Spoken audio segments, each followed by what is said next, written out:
So I wish I knew more French. At some point, I was better than that. So my talk is going to be in English. Well, first of all, I want to thank Frederick. As Benoit said, he was in Chile, in Valdivia, the city where I live, where my university is, back in 2015 for 6 months. So he invited me since then to come here. I was gonna come by like 2 years ago. I couldn't because of the COVID, so now I'm here. And of course, I also want to thank Christian, who lent me his office for these 2 months. I was happy when I saw that. I was surprised that I could enjoy that office, and it's been great. So, and also thanks to all of those who have helped me here, especially Benoit and Regis, who has been very nice from the beginning.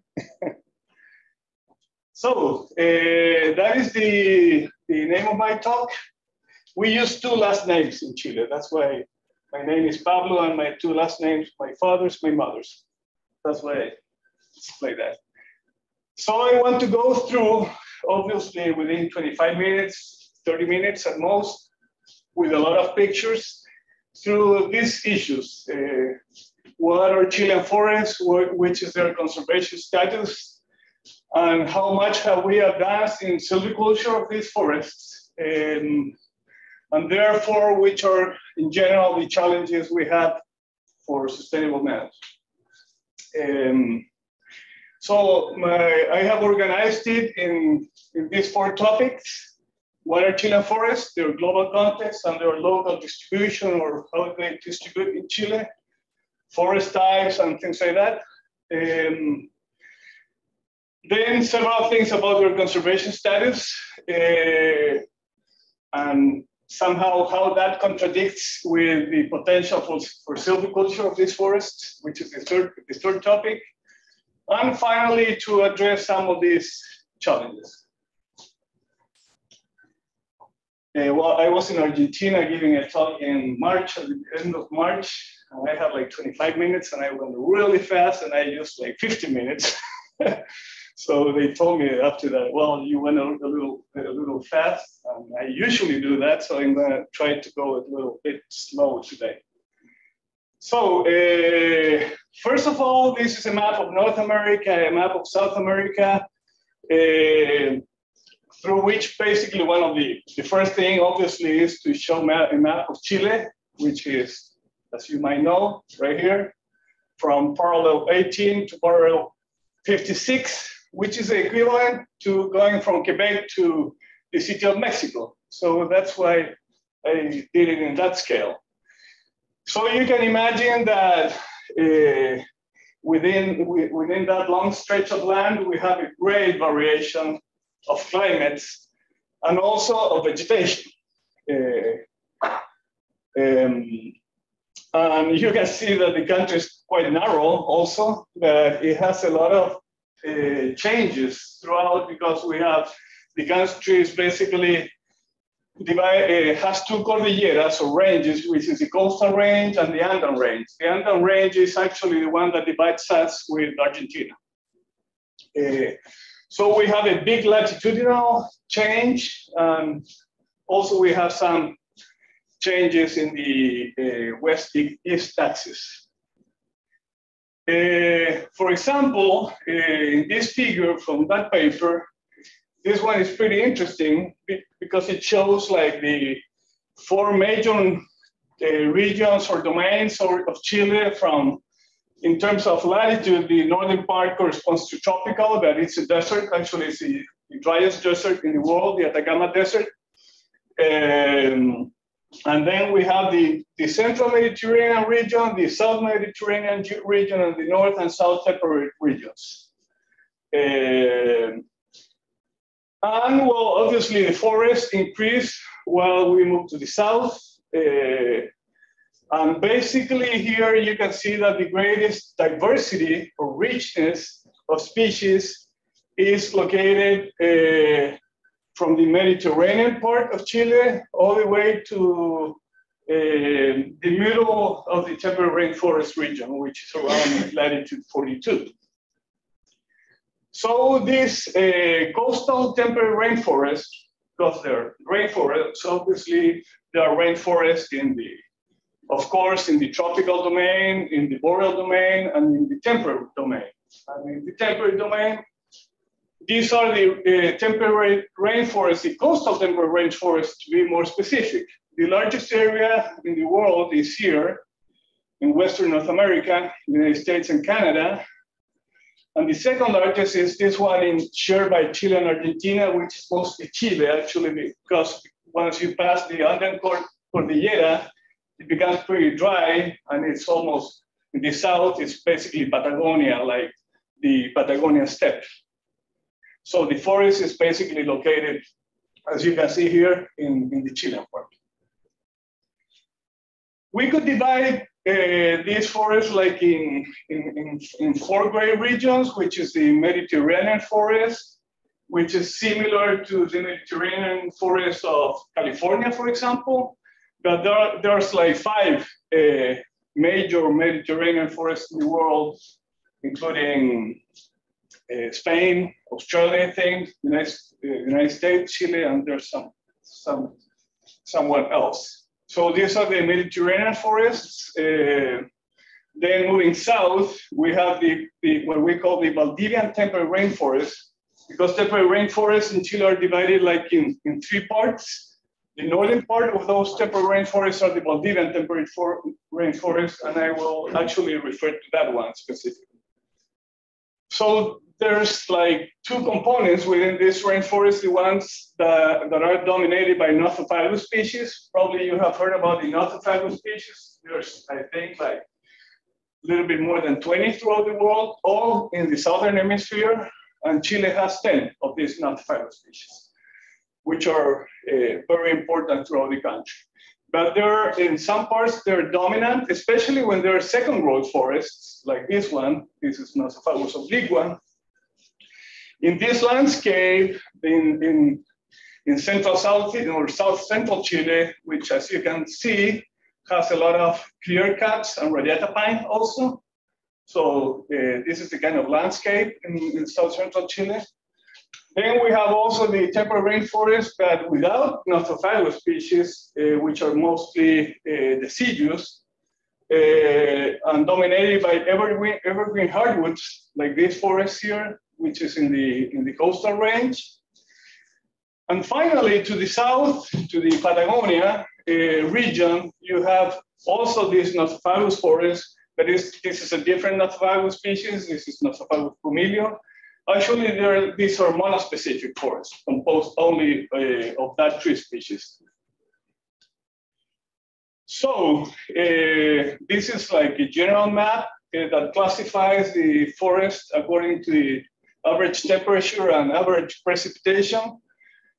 And in south central Chile, the average temperature is between or around 10 degrees Celsius, and the precipitation, you know, it varies a lot. In the Central Valley, it's around 2,000, but as you move to the Andes, it can get to 5 meters per year.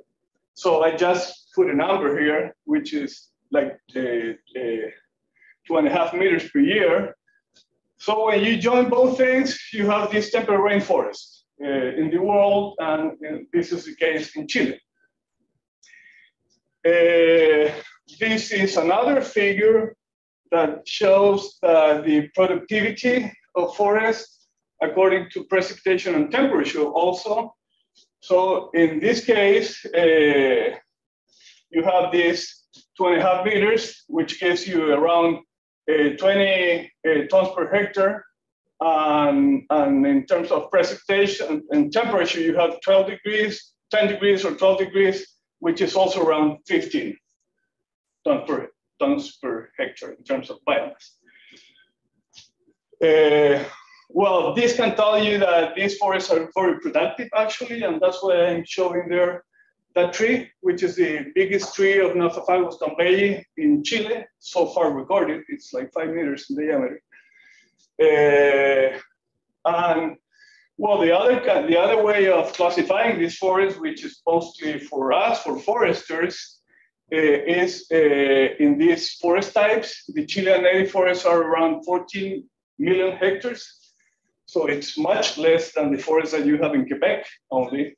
And these are which sum up 40 million hectares, as I said. And these are the forest types. I think that 5 of these types are dominated by Nothophilus species. 4 types, which are these 4, are dominated by coniferous species.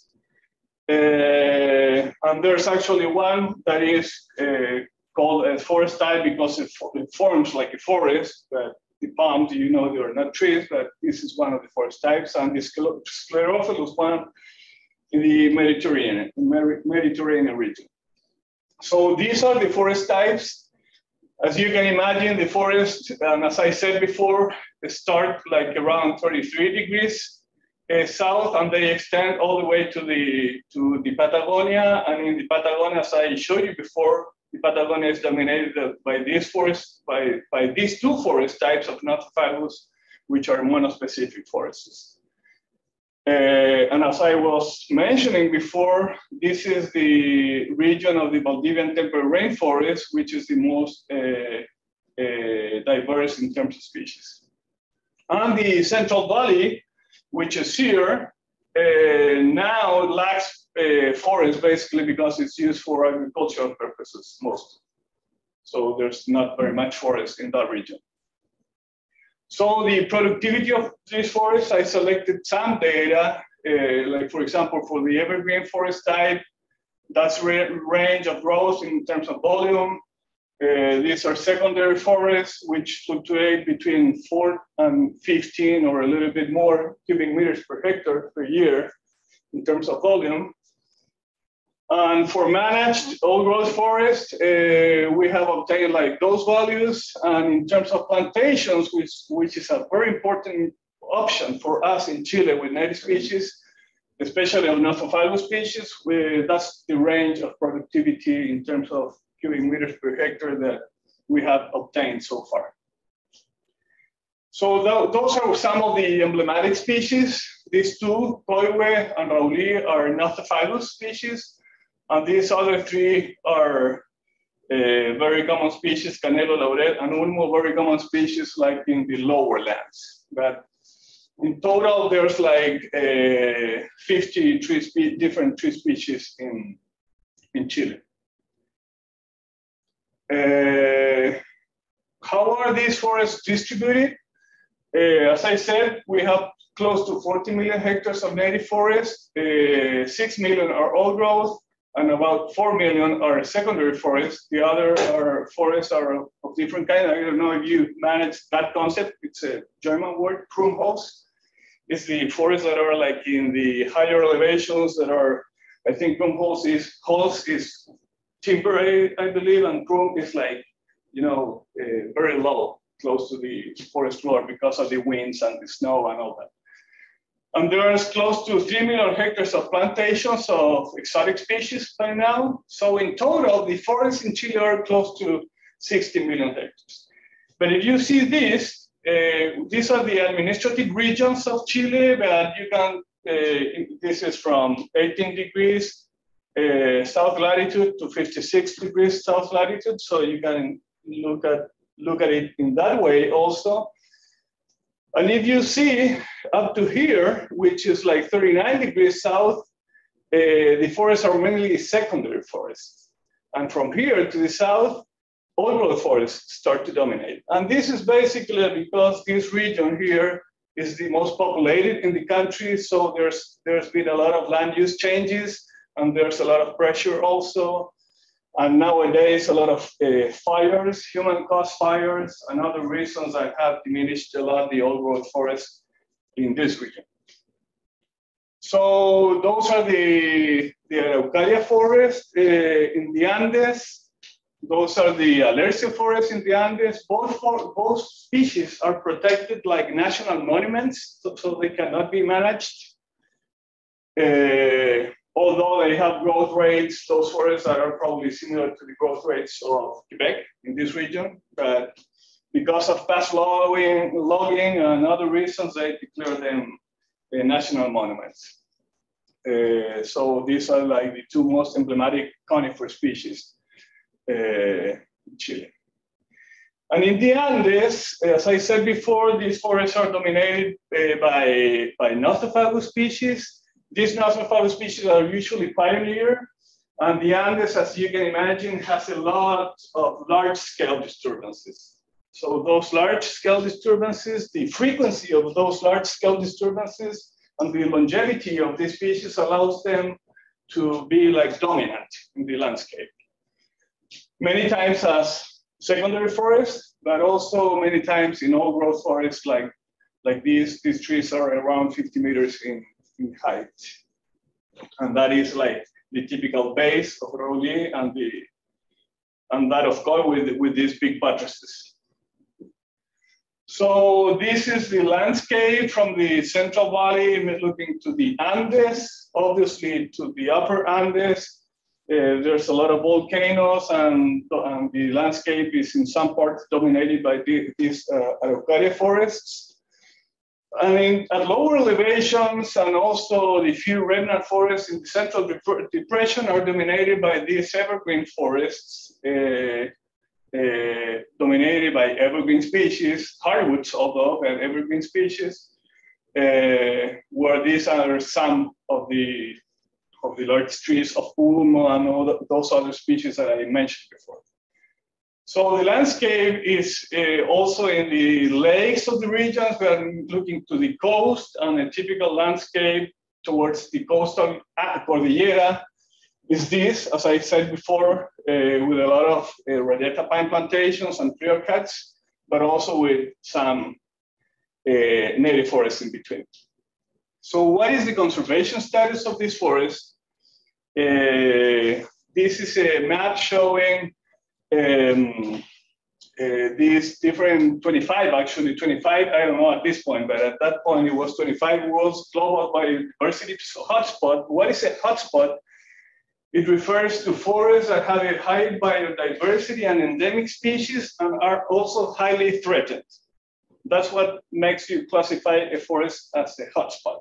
So Chile, as you can see here, is one of these hotspots.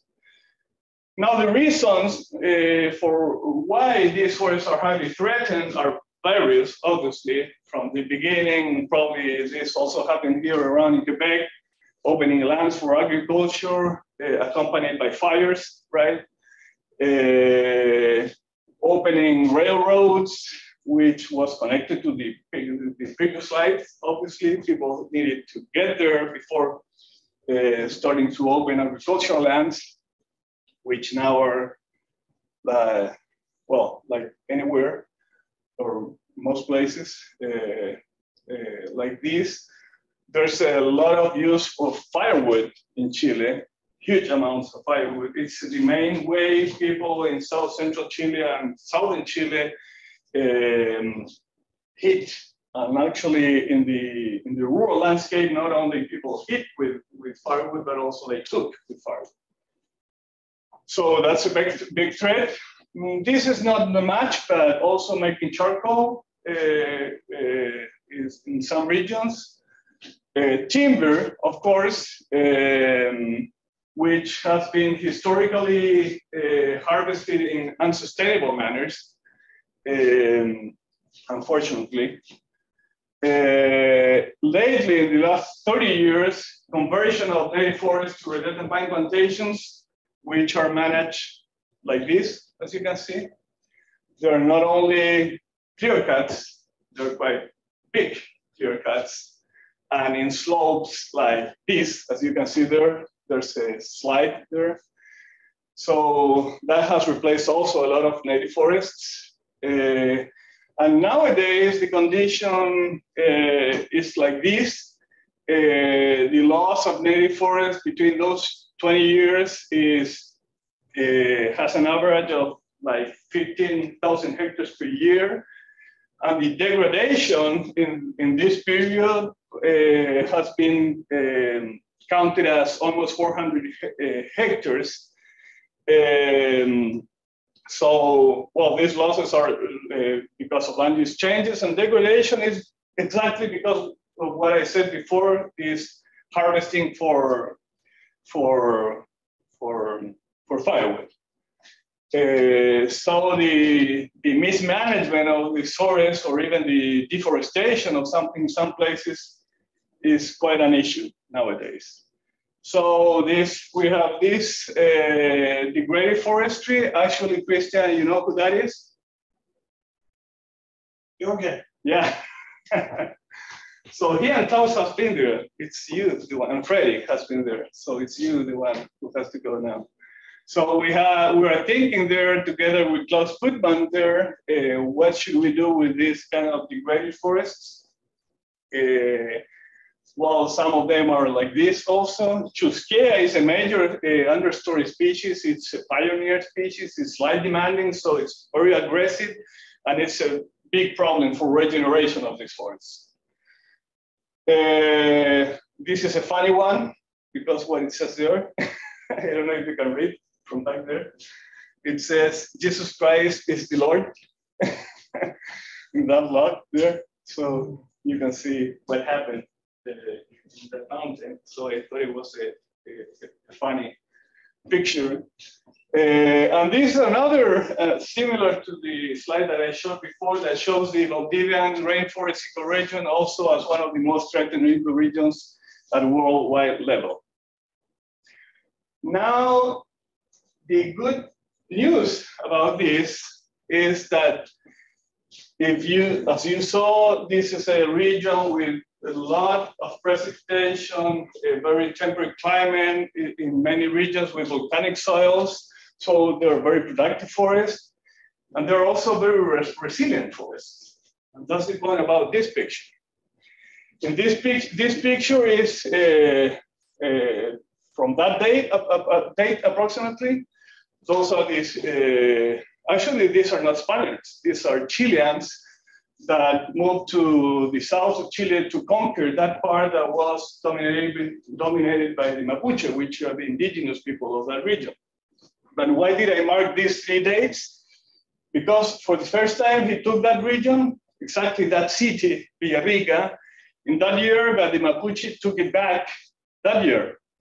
So the Spaniards came back like 3 centuries later, and they found these forests, which were previously agricultural lands that the Spaniards had opened. So they found these lush forests already growing in the region. And also they found in between the forests what they had left when they had been there for the first time. So what are we trying to move on in regards to silviculture, to promote management and also to restore these degraded forests? Of the 50 million or 40 million hectares of forests in Chile, we estimate that there's around 4 million that can be managed for different reasons, including restrictions, some of them. And in a first look, our view is that Andean forests have a lot of opportunities to being managed with even-aged silvicultural systems because of these disturbances that are related to the growth of these Nothofagus species, especially. But also one of these Nothofagus species is a little bit more tolerant. So obviously it's not, the proposal is not for all of them to be managed through even-aged silvicultural systems, but also there are options for uneven-aged silvicultural systems. I don't know if you guys all in this room know what that is, but even-aged silvicultural systems are systems like, put it simple, plantations. They're even-aged, all trees same age. So for native forests, you also can manage forests with even-aged systems. And uneven-aged systems are usually with mixed species and trees of different ages in the system. So that's basically the division. And in the coastal range and at low elevations, evergreen forests are, well, dominated by medium to high shade tolerant species. So they have a lot of possibilities to being successfully managed with uneven-aged systems. But there are still some Nothofagus species and other species, evergreen species, that are pioneer that have options also to being managed with even edge system. So we are moving in this arena of whether proposing or both options or which are more convenient in some conditions. So this paper by these people refers especially to that thing, to manage forests according to the natural disturbance regimes in the region. So this approach goes in line with that idea. So as I had mentioned before, there's a lot of secondary forests like this one. This is a Nothofagus dombeyi secondary forest. And this is a mixture of Nothofagus alpina and Nothofagus obliqua forest. They're both deciduous Nothofagus species.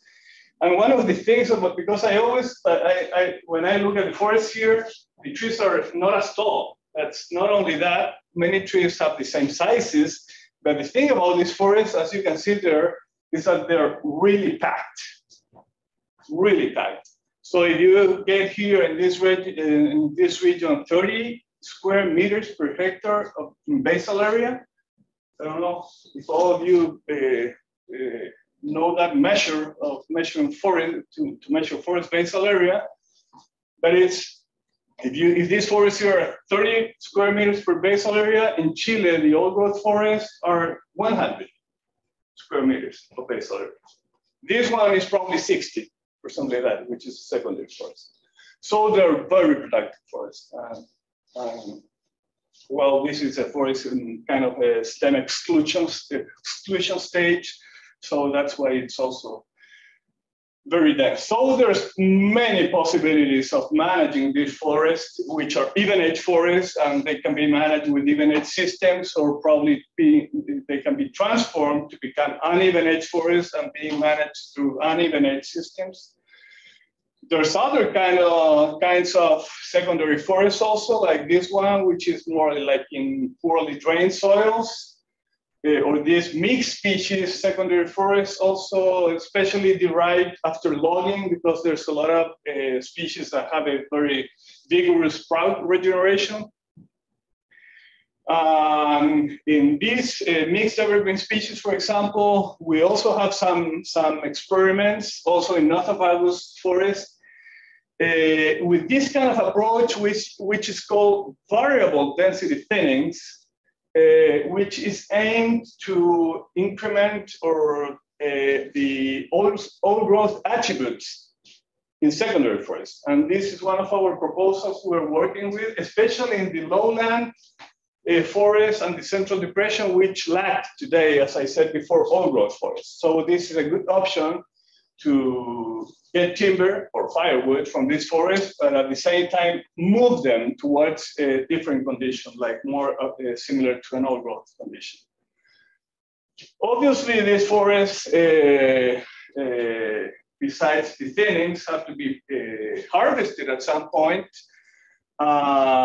If you want to continue with even-edged forests, this is one of the approaches you can take, which is like a shelter wood system with soil scorification. There's many species, especially in Nothofagus, that are like yellow birch here that need soil scorification to regenerate. So this is the case. And I was surprised to see that this, because it's a shelter wood systems, but with retention patches of 5 square meters in this case, in a private property. So I was surprised to see that at least we're moving in that direction also, which is like an alternative way of seeing silviculture. We are also working in some few experiments with uneven edge silviculture. So this was implemented in an old growth forest that was partially degraded. So we're working with uneven edge systems in this case with the objective of having the maximum diameter trees like 80 centimeters, that would be like this one. And also with the regular shelter wood, which is what I went to see some weeks ago together with Frederick in Quebec with Patricia Raymond and Steve Bedard. So we're also having some of those experiments back in Chile. But in addition to that, as I said before, we have also explored Nasophagus plantations. And they are very promising. They grow very fast. In this case, this is Nasophagus alpina. We have also experienced some mixed species plantations like this one. It looks like a native forest, but it's a plantation with 6 different species, 3 shade intolerant species and 3 shade tolerant species. We've been successful in that also. We have several papers in which we show the complementarity between species when they're planted that way. And also plantations in high-graded forest, which is this picture I showed it before. This is a Nasophagus alpina tree planted in these conditions with 1 meter per year in high growth. So they're also very, very promising to recover or rehabilitate these degraded forests. So we have climate change happening already in Chile, like everywhere, I would say.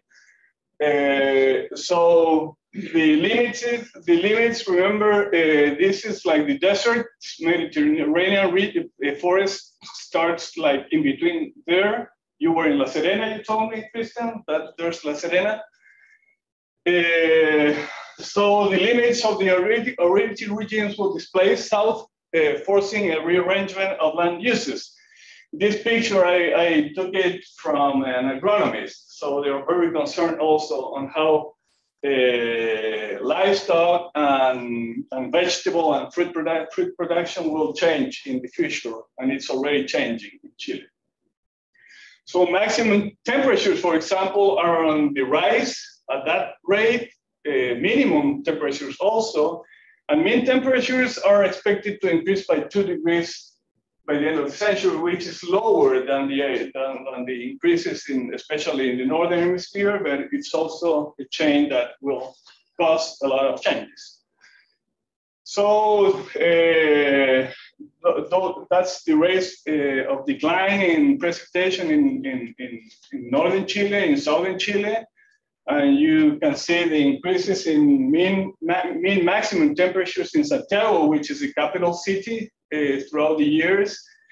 And that lake there, which actually still had that amount of water by 2015. But I was there last year and there's no water left. It's dry. And I was reading this morning that in Europe, well, you were there recently, they're lacking rain, and there's a lot of rivers that are declining in their flow. Well, you know, the situation is dramatic like everywhere. So what do? Under these conditions, I show you the large areas of radiata pine at some point. So there's a big demand in Chile for what you could call functional zoning, but also we call it in general like territorial arrangement. I don't know how would you say that in English exactly, but to order the territory according to different social demands, but also according to their potential, productive potential, their diversity needs, and etc. So in a condition like one today, there's this example, which is called also the triad approach that was developed by some professors back in Maine, I think, like 20 years ago, which is to divide the country in terms of forestry in high yield plantations, in ecological reserves, and new forestry, which would be like ecological forestry or alternative forestry, or forestry where there's a major concern for sustaining ecosystem services and diversity in addition to timber. But as the vulnerability of the systems increase, well, there's some different ways to approach this. In that paper, actually, Frederick is one of the co-authors. And the other thing that I think is pretty interesting nowadays is this one about climate smart forestry. You can find it in several places, but this paper by Bowditch and et al. Refers to climate-smart forestry in Europe, in mountain regions of Europe in particular. But it basically refers to managing forests to increase their carbon stores and timber production, especially for the construction industry. So that part, I put that part, especially for the construction industry, which is very pollutant, as you might know. And silviculture in this managed forest is aimed to increase their adaptive capacity to disturbances, especially to climate change. So those are the two big issues: to produce timber to replace fossil-based materials in construction mostly, and to increase the carbon stores in the managed forest. So there's many approaches for this. This is ecological silviculture from the book by Palik et al. from last year, that Klaus Budman back in 2015 generated a paper that refers to alternative silviculture. In Europe, they call it like close to nature silviculture. I don't know if Blenderval is the same thing or the same idea. So there's many concepts throughout the world in relation to this. And Christian came recently with an alternative approach to manage plantations, also especially to diversified plantations. So throughout the world, there are many demands, both in plantation and native forests, to start doing things differently as we have done them before. So our vision for managing native forests in Chile, actually, this year we're getting a book in silviculture and management of native forests in Chile, and in the last chapter we refer to this vision of managed forests in Chile, which is to make it a strategic sector for inclusive development, human well-being, and security in the supply of fundamental resources such as water, energy, timber, and biomass. And considering the small scale of Chile, to be an example to the world in terms of producers of high-quality timber, hardwood species, and to contribute proportionally to climate change mitigation and to detain or reverse the global biodiversity crisis. So like in every place, we have to choose. And the governance of Chilean forests today is very poor. It's lacking a lot of things in order to reverse this situation. But well, you know, doing good management of the forest is not only about silviculture, it's also about which is the governance scheme to allow that. So that's it, thanks. And I wanted to finish with this picture because this is Chile. I'm sitting here in a place in the coastal range. To this side, I see the Pacific Ocean, and to the other side, I see the volcanoes of the Andes. So that is the width of Chile. But within that width, as I said before, you also have a lot of variation because of these two coastal and Andean ranges. So thanks.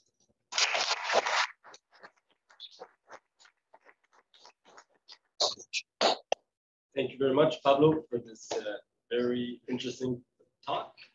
We'll open it up for questions, and if people that are with us online have questions, you can just raise your hand or pop it in the chat, or if you want to ask it in person, just let me know.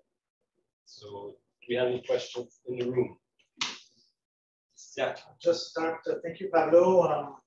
Yeah, I was in Chile, but I was getting my son back from school in the northern part. Yeah. So I didn't visit the forest in the south. But anyway, I think what you presented is a very similar. There's a very similar situation here, I believe, except that I feel that here we tend to have more problems with invasive species, pests and insects. And you haven't really mentioned, is it because you don't have such problem, you are more isolated, or I don't know, I was wondering if it was also a problem for part of the world. Yeah, that's a really interesting point, because I have been really surprised here in seeing all the natural disturbances you have. And so far, so good. In Chile, we don't have them.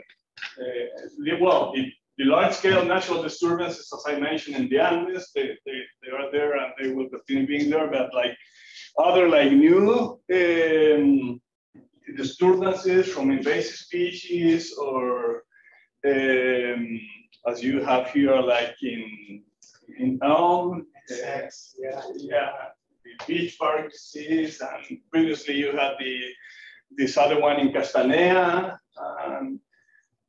So far, there was like some 5 years ago in Patagonia, there were very high temperatures, and there was an outburst of an insect that defoliated a lot of forests. But it hasn't been common at all. And you know, it's true. Chile is called a biogeographical island because it has the Pacific Ocean, it has the Andes, it has the desert, and it has the Cape Horn to the south. So it's kind of difficult for a species to naturally enter Chile. But nowadays, with all the transport and all that, it could happen. The ecosystems that have had most problems are the plantations, actually, with several diseases. A moth at one point that the government put a lot of money in that to solve the situation. But in native species, no. And actually, as you mentioned, that was one of my surprises when I got here. Frederick started telling me about the problem in the elm trees and the problem in these other species. And I still, nowadays, our major disturbance that we have to deal with is human disturbances rather than natural disturbances. So I don't know how much longer we'll be in that situation. Thank you, Christian. Anyone else? Just want to say that in general in the Southern Hemisphere, there's less insect outbreaks than in the Northern Hemisphere. Why? I'm not sure exactly, but that's the case. So, yeah. Yeah. Well, you know, temperate in Southern Hemisphere is mostly tropical.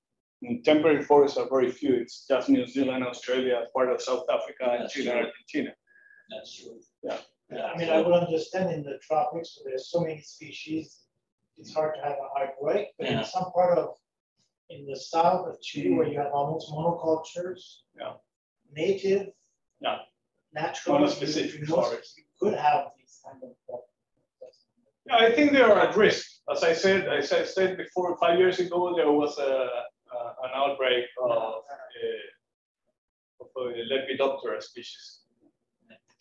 Maybe if we go and visit you more, we'll bring insects. Oh, no, thanks. Oh, you will bring or you will take? No, we'll bring. Yeah. But my question was actually about the high level of productivity of your forest. I wanted to know, well, you have a combination of temperature and precipitation that is obviously helping for that kind of productivity. What about the turnover of nutrients? How does it go? Because you see these notophagous forests where they're dense in pack for many years before they start to self-thin, what you have told us. So the turnover in terms of biomass, the recycling of the biomass doesn't seem to be that important, or maybe I'm misleading. I don't know. I mean, yeah, they are very packed, but still they are so productive, and you know, there's so much rain, and the temperatures are quite high in summer. So I would say the rates are fast, in spite of being at some point in this like stem exclusion stage. So I think it's not a major issue actually. But it depends. I mean, if you go to the Patagonia, temperatures are colder. Yeah. But is there major sources of allochthonous sources of nutrient that are the eruptions? Oh, okay. Yeah, that's the major source. Volcanic eruptions. Yeah. When the forest managers in your country do plans on how they're done for how many years, Sorry, what was that? When the forest managers do forest management plan, on how many years are they planned? Like for how many years, etc., until 2050 or 2000? So how long are the management plan? Are they 5-year plans? 10? Oh, you mean the legal management plans? There. It's just for one operation. If you want to thin your forest, you present a plan, a management plan to thin the forest. That's it. And you say that your future plan is this or that. That there's a lot of criticism. So, you know, when we were talking about governance, that's one of the governance problems we have today. So you don't have obligation to have a management You plan? do. You do. But only for the treatment that you will conduct now, not for the long term. So it's based on current decision, but are they do scientists think of possible disturbances that could happen in the future that are not based on current ones? I would say not much nowadays. That's why I was surprised when I saw that picture that I saw that a private landowner was leaving reserves in his forest within the harvest. No, there's not much concern. The Radiata pine plantations, for example, in the northern part of the plantations, they are leaving them. They're harvesting them and they're moving south because they know that they will not be productive anymore basically because of changes in climate. But in terms of people planning to conduct this kind of ecological silviculture, to increase the resilience and the resistance of the forest for a greater adaptive capacity to disturbances, current or future diseases, that's not happening much. I would say in Argentina, probably they are more advanced in this same not-survival forest. At the end of your talk, you said that the objective of the management, the plan, is twofold, like to increase the hardwood production, and there is another part of biodiversity conservation. And I was wondering about the biodiversity conservation because we talk a lot about the productivity and that those ecosystems are very productive. But what about the change, like from monoculture to maybe mixed species and the inverse as well? And yes, and sorry, and you talked about the endemic species, like the trees endemic species. And what are the more in the fauna endemic species and how they react to this? Oh well, there's not much research on that actually. First of all, because there's not much management, at least. I have worked with some biologists that work in bird species in managed forests, but except for that, but we haven't had much results in the short term yet. But in terms of fauna and management, I don't believe there's much. But in terms of what we say there, actually, we're still editing the book in some small details, and one colleague told me that in the first of those objectives, we should also mention biodiversity nowadays, and we will do. But the thing is that now we have a big controversy in Chile because forestry by people in general is seen as bad. That people think that we foresters do what they see in the Radiata pine or plantations or the eucalyptus plantations. You clear cut a big area, you plant trees, you harvest 13 years in the case of eucalyptus or 20 years in the case of pines. Big clear cuts. So people think that forestry is that. So for us, we're trying to move things forwards in terms of management of native forests is really difficult. And unfortunately, people do not understand that the alternative to not managing forests, where most of the forests are private in Chile, it's not like here in Quebec. So private owners look at their forest, they have an income from there, and they just go and harvest without any management. So these people that are against forest management in Chile, which is strong, it's a strong issue in Chile. Many people that are against forest management in Chile don't realize that if you don't go for that option, what will happen is just logging and unsustainable harvesting. So if we are able to move these 4 or 5 million hectares of forests that are currently being degraded because of mismanagement towards managed forests, obviously we believe that that would contribute to all the other ecosystem services, not only timber production, but all the other ecosystem services. But we should probably be a little bit more explicit. That sentence, I guess. We have a question from someone online, Paula from Quebec City, asks, and you kind of touched on the answer a bit, your answer to a comment, but she mentions that the forests in Chile are mostly private, and how does that impact your ability to do forest management or conservation due to the status of mostly private forests? And are there strategies to, or incentives to owners to do silviculture or conservation? Well, say hi to Paula. You can, she's listening. Oh, wow, she's listening, yeah. So hi, Paula. Well, that's a really important question, actually, because one thing I would say that at some point, Chile, following the North American school, had these systems of protected national areas. Well, we still have it with national parks, national reserves, and national monuments. And the national reserves were supposed to be aimed to manage the forests. Well, were in the case of national reserves in forested areas, with native forests. And we have never done that. So if we did that, like in the public forest, if we did management in the public forest, that would be demonstrative for private landowners, not only in terms of look how beautiful this is, but also in terms of economic numbers, you know. So that's one thing. And the second, there are subsidies for private landowners to manage forests. But those subsidies have been very criticized because they're too low, and especially because they're not paid before the treatment. They're paid like 2 years after. So for many private landowners, that's impossible.